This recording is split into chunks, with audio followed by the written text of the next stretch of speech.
Okay, so line item 1 is parties. So parties, buyer and seller.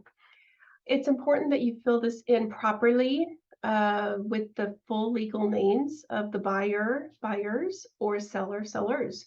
Make sure that you're putting everyone who's party to this contract because it's the buyer and the seller. It's not, you're not a party to this contract. Section 1, property description. So 7, 8, and 9, you can see these little asterisks here. This indicates high importance, okay? So every single line on the contract actually has a number, which is nice because when you're going over this with your seller or your buyer, if you're over the phone or whatnot, you can say, I'm looking at line number 8. I'm looking at 8. This is what I'm seeing. What do you think of this type of thing? So it's just easy to reference. So is number 7, you want to have your street address, city, and zip, okay? But number 8, you want to have the county, and then 9 is the actual legal description, which I recommend cutting and pasting from the tax records. That way you ensure. Oh, excuse me. I'm going to start over from this section, okay?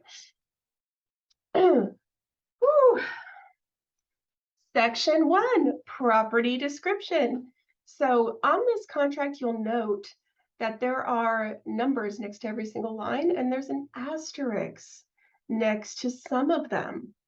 Let's pay attention to those lines with an asterisk because that's like a very important line you need to fill in, okay? So you need to put in that street address, the city and zip, and the county. And here you go. The most important thing on this contract, 2 things: property tax ID and the legal description, because that is the only way to ensure you are actually conveying the correct property for your buyer and seller. So number D, personal property. This is these are things that are considered affixed. This is personal property.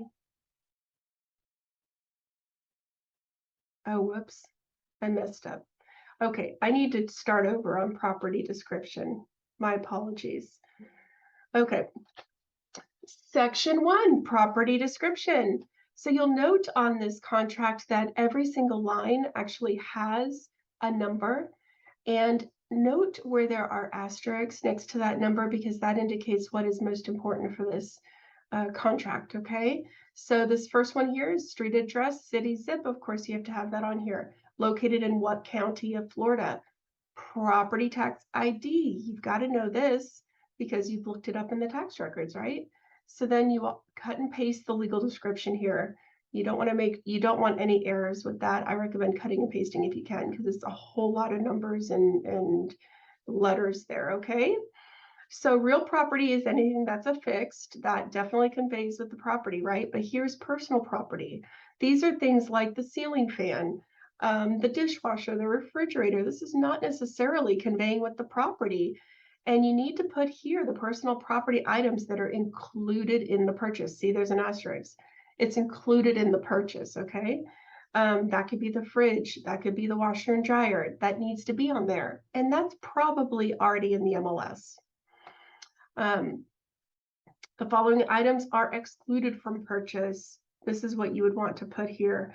Again, this can be like the chandelier, the seller's, heirloom chandelier. They're not conveying it. Now, if I was this listing agent, I would say, look, why don't you swap it out now so it's not even in the photos and nobody will fall in love with it, okay? That won't be a point of contention during the deal. But say that the seller hasn't done that. This was a really quick thing. They got it listed really fast. The listing agent just didn't even address it. It came up later. This is when you would put that here, okay? It's excluded from the purchase.